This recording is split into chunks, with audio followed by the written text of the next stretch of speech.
சொல்றாருன்னா, சார் நான் அந்த மந்திரம் படிச்சேன், இந்த மந்திரம் படிச்சேன், அப்படி படிச்சேன், இப்படி படிச்சேன். எனக்கு எந்த விதமான ஒரு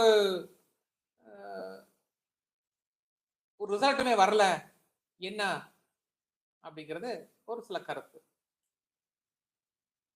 இப்ப ஒருவர் 1ஆம் தேதி பிறந்திருக்கார், இல்ல 10ஆம் தேதி பிறந்திருக்கார், அல்லது 19ஆம் தேதி பிறந்திருக்கார், அல்லது 28ஆம் தேதி பிறந்திருக்கார். 28னா 2 + 8 = 1. அப்ப பர்த் நம்பர் 1ன்னு அர்த்தம். இதே தேதி, மாசம், வருஷம் எல்லாம் கூட்டினா, இப்ப இன்னைக்கு என்ன பாத்தீங்கன்னா தேதி 8/7/2024.